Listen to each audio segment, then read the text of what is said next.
extra minutes. When you were flying, tell me the symptoms you were suffering. When I was flying during a contaminated air event, you'd feel like you'd been hit across the head with a baseball bat. You'd feel mentally slow. I suppose it's similar to if you'd been drinking but you haven't been drinking. You're not quite all there, or like hypoxia. How often did that happen to you? Well, the thing about these events is that they creep up on you. You know, you can be flying the plane and you start to feel mentally a bit slower, and your colleagues a bit slower as well, because there's no detection system, so there's nobody to tell you when these events are occurring, and you just have to hope that you pick up that you're starting to make mistakes and then do something about it. Were there ever instances where you could smell fumes and then you had an instant reaction?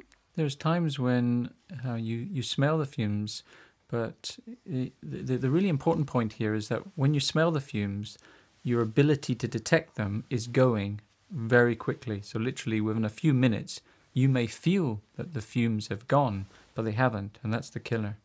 At any stage while you were flying the plane, were you worried that you wouldn't be able to land this thing? What worried me the most was the passengers, because I had emergency oxygen. So I've had flights where I've smelt the fumes, and the drill tells you if you suspect the air is contaminated, you go on to emergency oxygen. So I'm now breathing 100% emergency oxygen. I'm now in an emergency arrival at Heathrow Airport. I parked the airplane on the stand. Fire chief came on, said, "Oh, the plane stinks of oil fumes." I then stand at the front of the airplane and I watch 150 passengers walk off, coughing. Some people got paper up the nose, some are pregnant. They've all been exposed to contaminated air. Nobody tells them what they've been exposed to.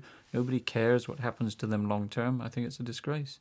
This is, many people call this aviation's biggest cover-up. And I think, why does the aviation industry not tell passengers what they're being exposed to? What are they frightened of? And what do you think they're frightened of? I think they're frightened of the litigation. I think they're frightened of people knowing. I mean, and the great crazy thing about this is if the airline said to the passengers, "You pay $5 more and you can have clean air on the airplanes," everybody would pay the $5. They're not allowing the public to make a choice.